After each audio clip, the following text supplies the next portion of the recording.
Hello ကျွန်တော်မိတ်ဆွေများအားလုံးမင်္ဂလာပါဒူရီ KH channel ကျွန်တော်မိတ်ဆွေများအားလုံးကိုပြန်လည်ကြိုဆိုပါရစေဆိုတော့ထုံးစံတိုင်းကျွန်တော်တို့တပတ်ပြီးသွားပြီပေါ့ဗျာအဲ့တော့တပတ်ပြီးသွားတဲ့ချိန်မှာကျွန်တော်ရဲ့ YouTube ကမွေးပရိမိတ်ဆွေများတို့တင်းတော်နေ့မှာကျွန်တော်ရဲ့ break ရွေးချယ်ကျွန်တော် YouTube ကနေတဲ့မိတ်ဆွေများတို့တော့ကြာသပတေးနေ့မှာကျွန်တော်ရဲ့ break ရွေးချယ်ကျွန်တော်ရဲ့ Viber နဲ့ Telegram ကမိတ်ဆွေများတို့တော့ဗုဒ္ဓနေ့မှာကျွန်တော်ရဲ့ break ရွေးချယ်နဲ့ကျွန်တော်ရဲ့မိတ်ဆွေများကိုကျွန်တော်ညံပြီးတော့ညံစွမ်းရှိတဲ့တော့ကျွန်တော်ကူညီနိုင်ပါတယ်ဆိုတော့ကျွန်တော်ပျော်တဲ့ဘာဖြစ်နေ့တိုင်းမိတ်ဆွေတွေတော့တစ်ချိန်နဲ့ကွာဘာညာပေါ့နော်ဒါပေမဲ့အဲ့တစ်ချိန်နဲ့လည်းကျွန်တော်တို့မိတ်ဆွေတို့မလွယ်ပါဘူးတကယ်ပြောတာပါဆိုတော့ကျွန်တော်ကနည်းနည်းလေးပဲထုတ်တာမလို့ပါဆိုတော့ကျွန်တော်ပြောနေကြစကားလေးဖြစ်တဲ့အတိုင်းလောဘအောင်ညနေထိန်နဲ့စောမီစောနာတယ်မနားနိုင်ဘူးဆိုရင်တော့မှ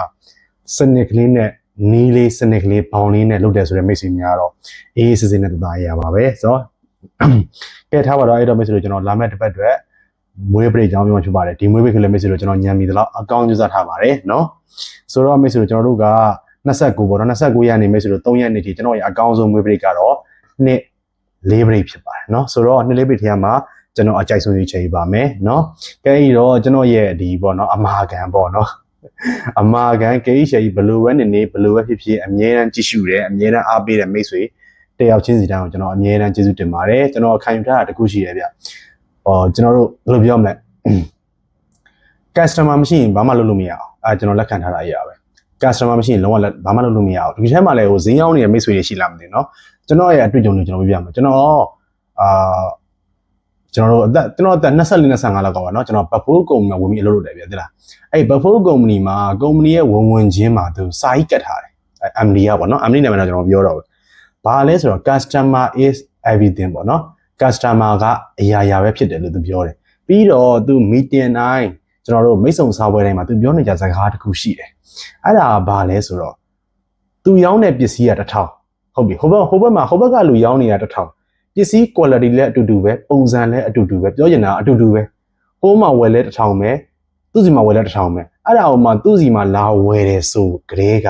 ဒီလူတွေကသူ့ရဲ့ကျေးဇူးရှင်လို့သူကခံယူထားတယ်ဒါကြောင့်မလဲသူ့လုပ်ငန်းအမြဲတမ်းအောင်မြင်တယ်ဘာလို့ဆို customer မရှိရင်သူဘာမှရက်တည်လို့မရဘူးလို့သူကခံယူထားတယ်ချို့သူပြောတာပြောတယ်ချို့လုပ်ငန်းရှင်တွေပြောတယ်တဲ့ဒီပေါ့နော်သမီးပေးလို့သတ်မှတ်ရတာပေါ့နော်လောကကြီးမှာသမီးပေးခြင်းတဲ့လူကအများကြီးပဲစီးပွားရေးလုပ်ငန်းမှာဟိုလူကလည်းသူ့ပစ္စည်းကိုရောင်းနေတယ်ဒီလူကလည်းသူ့ပစ္စည်းရောင်းနေတာကြီးပဲသူပြောချင်တာဒါပေမဲ့ခုနပြောသလိုပစ္စည်း quality လည်းအတူတူပဲတန်ဖိုးလည်းအတူတူပဲဟိုမှာသူ့စီကလာဝယ်ရေဒါကသူ့ရဲ့ကျေးဇူးရှင်ပဲလို့သူကခံယူထားတယ်ဆိုတော့ကျွန်တော်မိတ်ဆွေအဟောင်းဆိုသိမှာပါနော်ကျွန်တော်လည်းညံမိသလောက်စူးစမ်းတယ်ဗျာထားပါတော့ကျွန်တော်ဘလောက်တော်ဘလောက်တက်ကျွန်တော်ရဲ့ဗီဒီယိုတွေကိုကြည့်မဲ့သူမရှိရင် Viber Telegram လေးတွေကို high မဲ့သူမရှိရင်ကျွန်တော်ဘာမှလုပ်လို့မရအောင်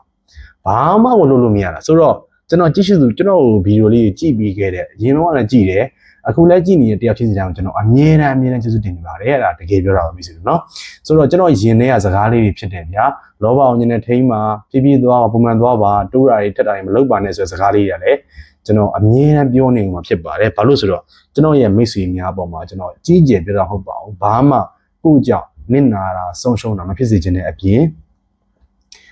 လောဘကိုလည်းတကယ်ထိန်းစေခြင်းနဲ့စေတနာကြောင့်နေ့တိုင်းလို BRL မှာပြောနေဖြစ်ပါတယ်เนาะဆိုတော့ကျွန်တော်မိတ်ဆွေများထဲမှာလည်းဈေးရောက်နေတဲ့ဈေးဝယ်တဲ့သူတွေရှိတယ်ဆိုလို့ရှိရင်ကိုယ့်စီမှာလာဝယ်နေတဲ့သူတွေကိုကိုယ့်ရဲ့ကျေးဇူးရှင်တို့သဘောထားပြီးစေတနာအပြည့်နဲ့ရောင်းမဲ့ဝယ်မဲ့ဟိတ်ဆိုရင်ကိုယ့်ရဲ့လုပ်ငန်းတွေဒီထက်ပိုပြီးအောင်မြင်နိုင်ပါတယ်လို့ကျွန်တော်ပြောချင်တာဖြစ်ပါတယ်เนาะကဲဆက်ပါတော့เนาะအဲ့တော့မိတ်ဆွေတို့နှစ်လေးပိတ်ထဲမှာကျွန်တော်အကြံပြုချက်မှုကတော့4868 5 6 ဘူး1ဘူး20ဖြစ်ပါတယ်